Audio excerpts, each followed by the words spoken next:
Live from downtown Detroit, home of WDIV and Click on Detroit, Local 4 News at 5 starts now.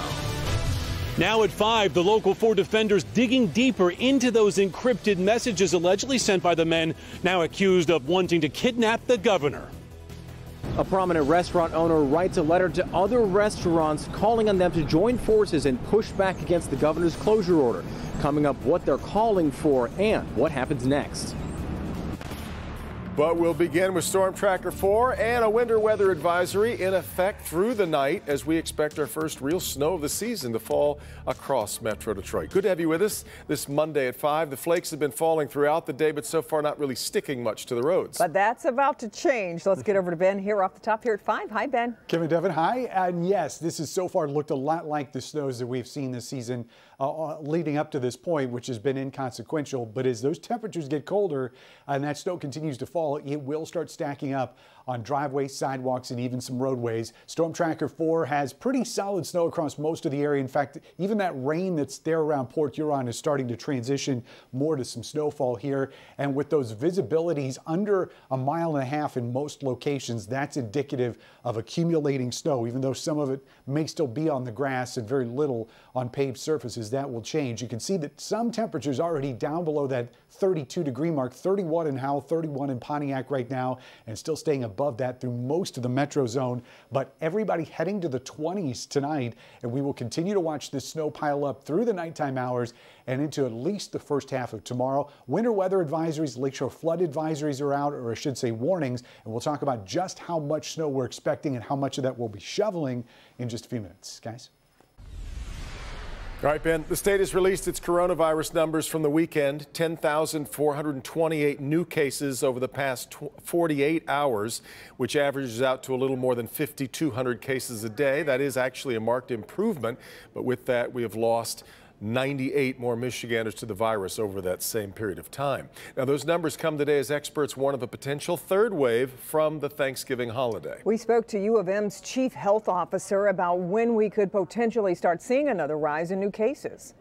If we are going to see a surge related to Thanksgiving and the days after, it'll likely be in the next 2 to 3 weeks because illnesses can take about 5 to 6 days, even a little bit longer.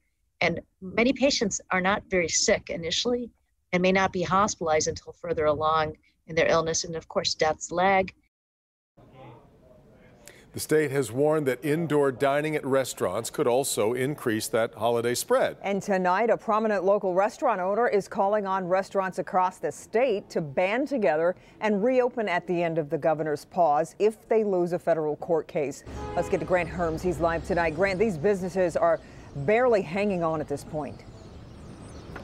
Kimberly, Devin, that also means that thousands of jobs are on the line. Now, that restaurant owner wrote in a letter to other restaurateurs here in Metro Detroit that they want them to reopen should they lose that case in federal court. Like you said, they said today they're backing away from that just a little bit and said what they're really hoping is that restaurants can come together, particularly over worries the governor could extend her order when it expires next week.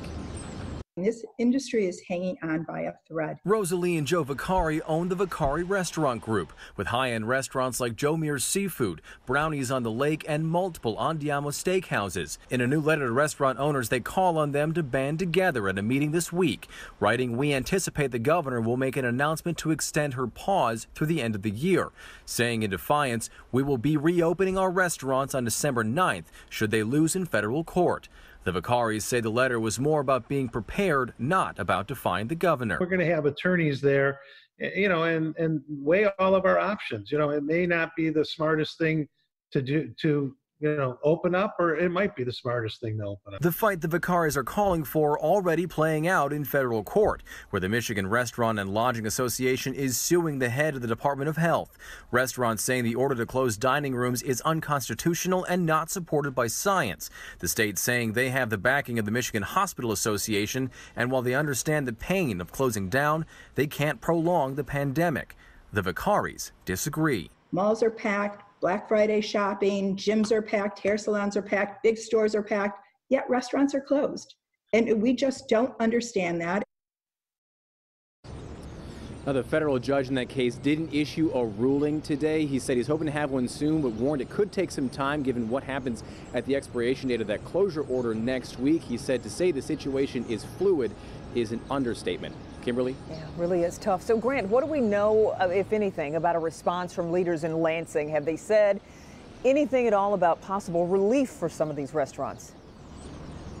Well, as restaurants play out that fight against the state, small businesses and their employees are really holding out hope that they can get some kind of stimulus package from the government. Now, coming up at 6, we'll hear what leaders in Lansing are saying and just how likely it is that we could see a stimulus. Yeah, we'll look forward to your report coming up in another hour. All right, Grant, thank you.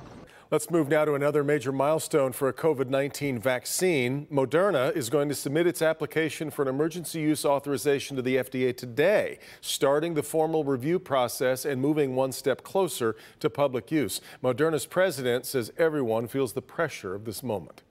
This is clearly the most important point prior to making the vaccine broadly available. We have to compile all the data from these large phase 3 studies that prove the vaccines are safe and effective and submit it to regulators, including the FDA in the United States, to make sure that we can have authorization to distribute it to people.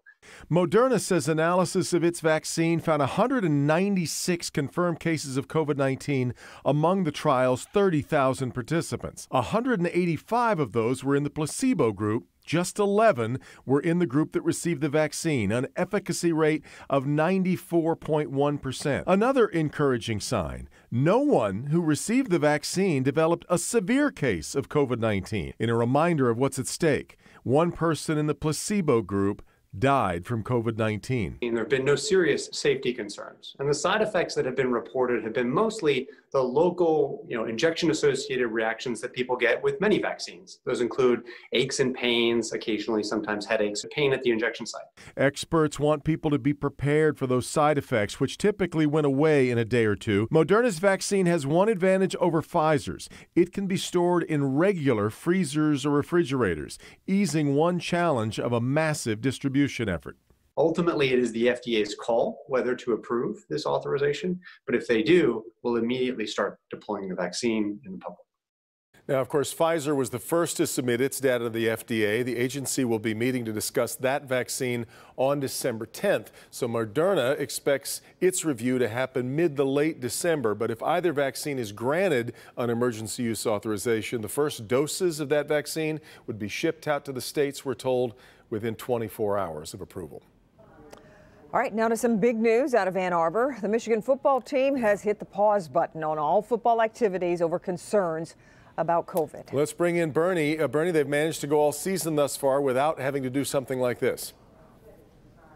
Yeah, no question. Yeah, but I think lucky would be the word most people would use for that kind of situation. Well, COVID raging everywhere, as you've been talking about today. Michigan football forced to pause activities because of the virus. First time this year this has happened to them, and they say they're doing it out of an extreme abundance of caution. Jim Harbaugh said today they're waiting for test results of several players they feel could be positive.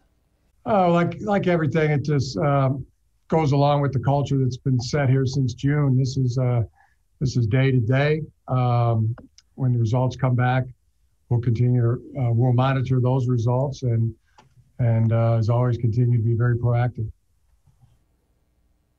All right, now Michigan has games against Maryland this Saturday and Ohio State to end the regular season the following week. Then there's a divisional crossover game on December 19th. And there is also some question about the Ohio State-Michigan State game. There's a question about COVID there. If it's canceled, Ohio State would not be able to play for the Big Ten championship. A lot going on, COVID wreaking havoc in the sports world. Kimberly, Devin, back to you. All right, Bernie.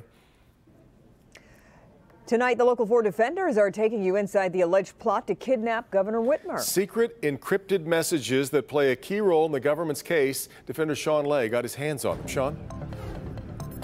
Devin, Kimberly, absolutely fascinating reading line by line these encrypted messages that include confidence allegedly from these guys actually writing, hey, just with a click of the button, all of these messages simply go away. They did not know someone working with the FBI was screen grabbing at all. The Local 4 defenders revealing new information about the alleged plot. 14 men, 3 from Metro Detroit, who the feds say planned and trained to allegedly kidnap and kill Governor Whitmer. New video like Ty Garbin from Brighton showing off the weapons and suppressors he collected. And the government says a lot of their evidence against the group is also in the form of encrypted messages the men allegedly exchanged over apps. Some of the men accusing Governor Whitmer of making up stories about people dying from COVID-19. One man messaging that Whitmer needs to go ASAP. The defenders now taking a closer look at many of those messages. Daniel Harris from Lake Orion reportedly writing, have one person go to her house, knock on the door, and when she answers it, just cap her. Another member responding, recon the house and snipe her. Evidence reportedly showing that some of those men did conduct surveillance on the governor's vacation home in Antrim County and sent each other these photos and videos of the men taking those photos right outside of the governor's vacation home. The defenders have these photos the feds say is Adam Fox hand drawing a map of the area around the governor's vacation home. This photo of him reportedly surveilling her lake house. Another message asks, how was the road trip? The response, got eyes on the house. The feds also say there were plans to allegedly blow up a bridge leading to the area of the vacation home to slow down an emergency response. Here is a photo of the bridge allegedly messaged by one of those men. One man reportedly writing, man can get right up in there. The response, indeed. Back here live, those are the first time we have seen those photos of these guys allegedly getting that close to the governor's home. So close it appears that the feds have blacked out the home so no one else can kind of identify the home from that angle on the road if anyone else had any ideas. Guys, we're just scratching the surface of all of these messages. Defense attorneys saying this is all just talk. If you go through them line by line, no one takes ownership. No one says, I am going to do this to the governor. But a lot more could be coming when the indictments come down. That's expected mid-month. Back to you. All right, Sean.